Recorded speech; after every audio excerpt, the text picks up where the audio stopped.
Улаанбурхан өвчний нэмэлт дархлаажуулалт 5 дугаар сарын 15-наас эхэлж 10 хоногийн турш үргэлжилсэн.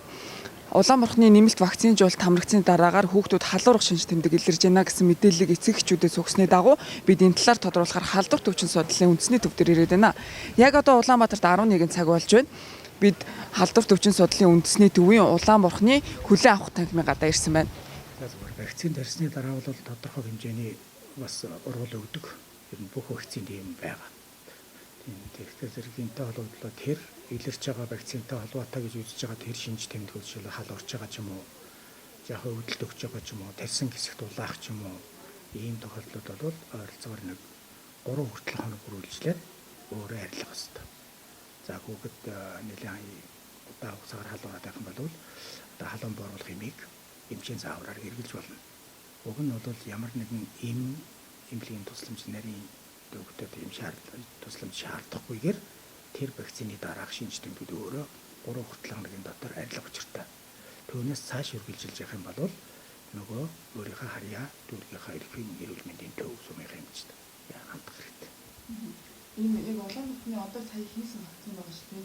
Тэрний сөрөг юу өөрөө гэдэг нь тэрнгээр нусгойж хоолой өгөх шинж тэмдэг нэлээд юм болоо. Тэгчүүдийн вакцин хийлгээл хүүхдийн нусгойжлоо халуурлаа гэсэн яриад байна. Тэр хөнгөн гэлээрээр илэрч болно. Ер нь Улаанбаатар өвчний үед илэрдэг шинж тэмдэг бол одоо сая чиний хэлж байгаа тэр хал урах, хоолой өгдөг, ханиах, нус гоожих, нүд нуугдах, тэгээд тууралт гарах. Энэ одоо өрмөцгөдний шинж тэмдэг байдаг. Эднэрийн хөнгөн гэлбэр вакцин тарьсны дараа хөнгөн гэлбэрээр илрээд тэр 3 хүртэл хоногт арилж болно. Энэ бол нэг тийм аюултай тийм хүндрэл биш ээ. Энэ вакцин тарьсны дараа гардаг хөнгөн гэлбэрийн юм бол байдаг. Ерөнхийдөө бол 3 хоног дотор илрээд намжих хэрэгтэй. Тий. За ерөнхийдөө нийт улсын хэмжээнд бол нэг 8986 хүн бэнэдэм байдлаар бол бүртгэгдсэн байна.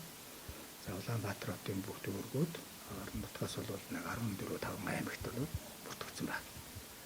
Зөв гол хэсэг бол Улаанбаатарт гол зөнгөлж байгаа зөв орон нутгад бол аймагуудын тоолон байгаа боловч өвчлөлийн байдал харьцангуй намжимтай байдалтай байна. Энэ вакцинжуулах арга хэмжээ авсны төвөнд бол цаашдаа бас орон нутгад гарах гаралтын хэмжээ ерөнхийдөө энэ вакцин тарьсан өдрөөс хойш одоо 1 сарын дараа одоо өвчнөд хамгаалах дараалал тогтоох хэрэгтэй. Жишээлбэл 5 сарын 15-ны өдөр тарьсан хүүхэд бол 6 сарын 15-наас хойш одоо хамгаалагдах боломжтой болж байгаа. Тийм учраас энэ хооронд одоо бас хүүхэд нэмээд халдвар авчих юм бол өвчлөх эрсдэл байна. Тийм учраас энэ ойрын үед нөгөө хүүхдийн баяр тохиолдож байгаа учраас аль болохоор олон хүүхдүүдийн нэг дор бөөгнөөс нь цуглуулсан ийм арга хэмжээ байлгах битгий зохион байгуулж байгаа гэж бид нар байж үзүүлж байгаа.